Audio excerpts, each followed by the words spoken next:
Un disparo. Con un disparo, el policía que hacía el alto al joven Nael de 17 años en un control rutinario en las afueras de París acababa con su vida. Nael conducía un coche siendo menor de edad y sin documentación. Se saltó una primera vez un control y en el siguiente, del que también quería huir, fue donde recibió ese disparo. La muerte de Nael ha desencadenado una vez más una serie de revueltas por todo el país. Un país sumido en el caos y que Emmanuel Macron no consigue controlar. Soy Belén Montes y hoy en el debate, ¿puede pasar en España lo que está ocurriendo en Francia? Hoy en el debate, el podcast diario de El Debate.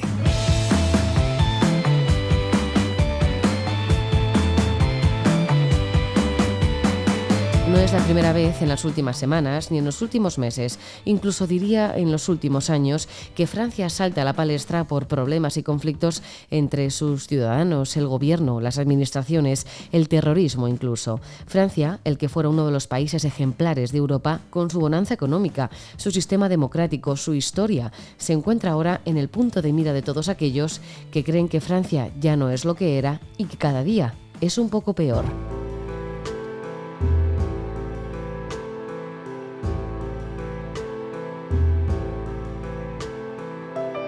Eran las 8:30 de la mañana del martes 27 de junio. Nanterre, cerca de París, amanecía para comenzar una jornada de trabajo más, pero ese cielo despejado se tornaría gris e incluso rojo tras la muerte de un adolescente de 17 años que conducía un coche sin permiso y documentación.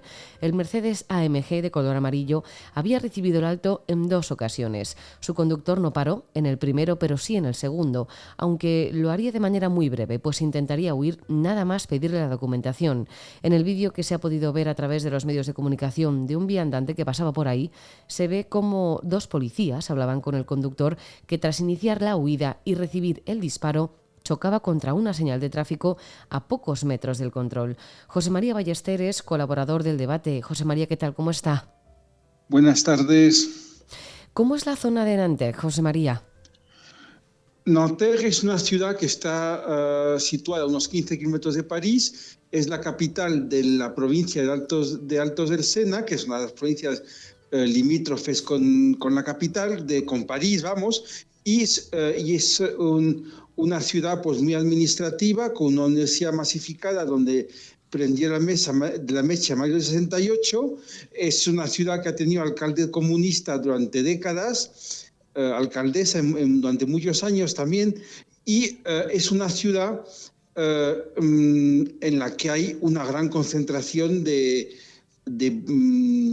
inmigrantes y en zonas muy pobres, vamos, en edificios construidos rápidamente entre los años 60 y 70 y en los que las convivencias resulta cada vez más difícil y eso desemboca en una imposibilidad, diría yo, para el Estado, para la policía, de mantener el orden público.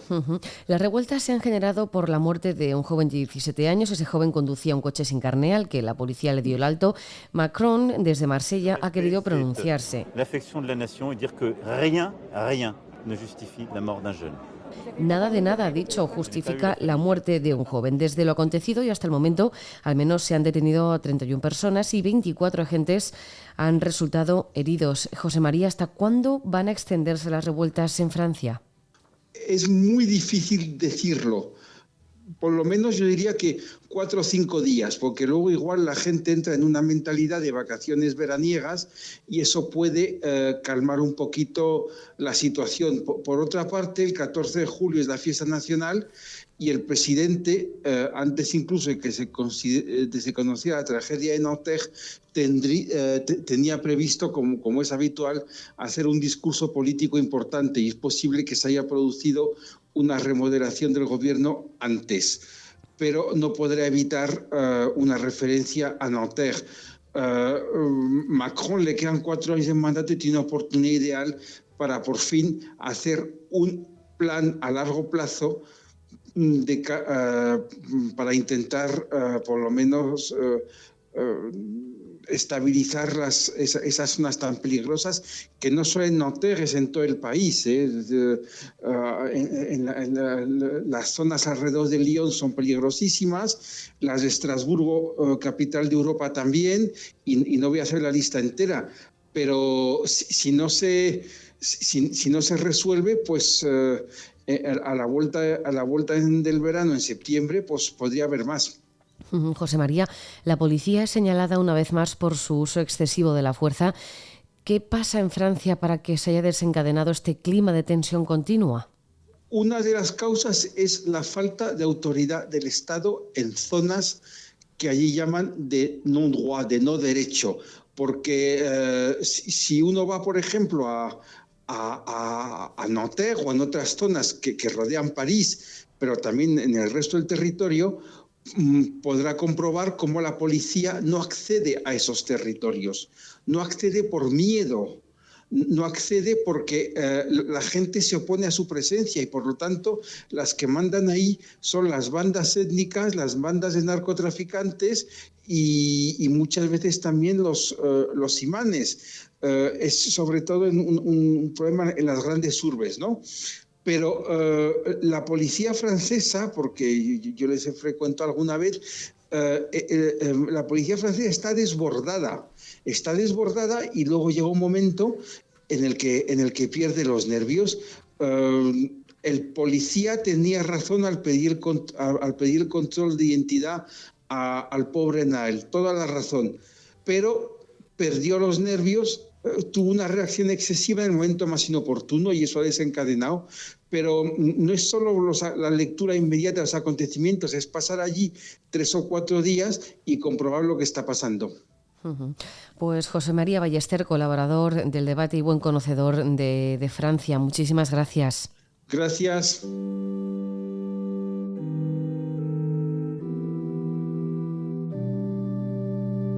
Francia ha sido siempre, o por lo menos hasta hace unas décadas, un ejemplo de país a tener en cuenta. Hasta la llegada de la inmigración descontrolada, la violencia policial, los guetos, los atentados terroristas como el de Bataclan o los originados a raíz de las caricaturas en la revista satírica Charlie Hebdo, los radicalismos en las escuelas que han terminado con profesores asesinados, Francia arrastra una extensa lista de crímenes y acontecimientos desastrosos que han conseguido situarle entre los países más peligrosos de Europa. De hecho, los Juegos Olímpicos de 2024 se blindarán para evitar los actos violentos que ocurrieron en la final de la Champions de 2022.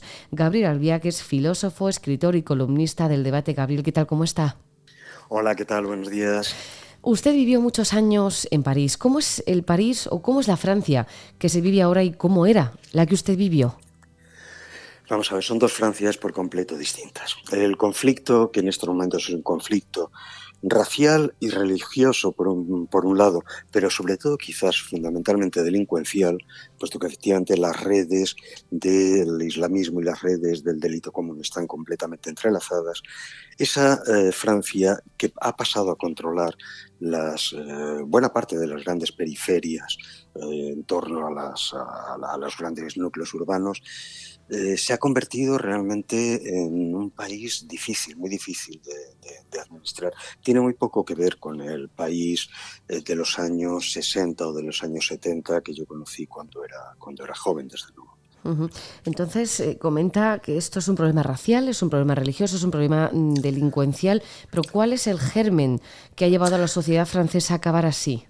No, el germen es clarísimo. Como en todas las sociedades europeas, Europa ha pagado a lo largo del último medio siglo los costes de la época colonial. En el caso francés, el desgarro de la sociedad francesa se inicia con la guerra de Argelia. Es que no hay que perder de vista que la guerra de Argelia son 8 años de una guerra extremadamente cruenta que afectó no solo a Argelia, sino que se extendió a todo el territorio nacional francés. La primera generación de argelinos instalados en Francia hizo lo imposible por integrarse en Francia. Lo consiguió mal. La segunda generación se descubrió relativamente marginada.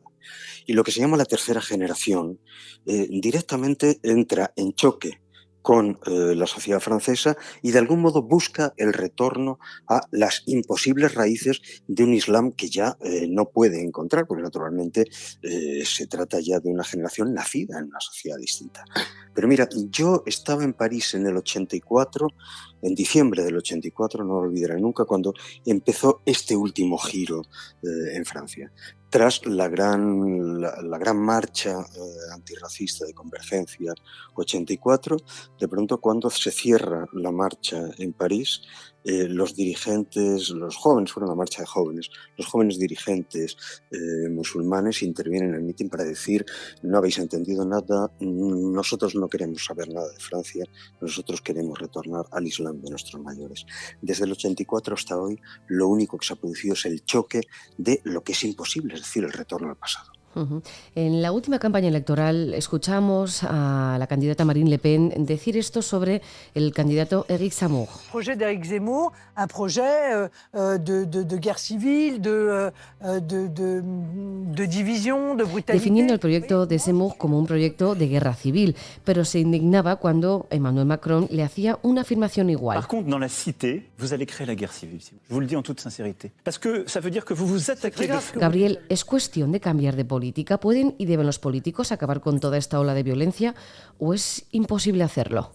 Vamos a ver, esas dos declaraciones que has escuchado son características de lo que en estos momentos es una especie de mito fundante en Francia. El mito de que Francia va hacia la guerra civil. Bueno, lo que todo el mundo entiende, porque está a la vista de todos, es que la situación hoy en Francia es insostenible. Que la vida normal en los grandes barrios de la periferia es una vida completamente al margen de la ley, controlada básicamente por los grandes clanes del tráfico de la droga y soportadas sobre una especie de gran manto de ideología islamista que sirve básicamente para recubrir lo que en realidad no es más que gangsterismo.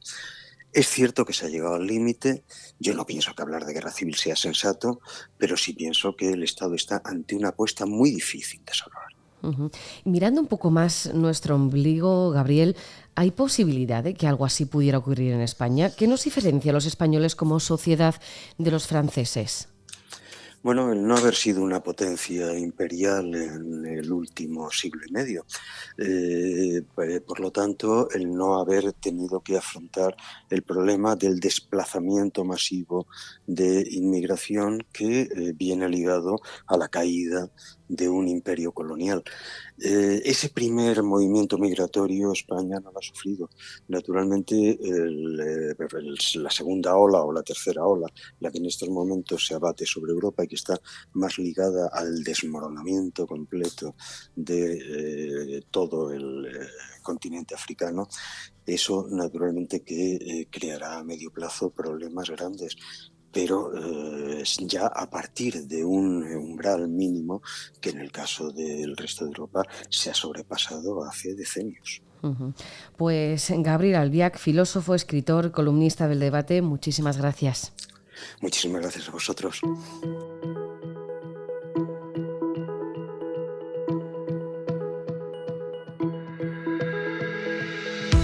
Nael, de 17 años, se salta 2 controles policiales y recibe un disparo mortal. Las calles de Francia se revuelven contra una violencia policial injustificada contra un menor, pero que desde el gobierno de Macron no saben controlar.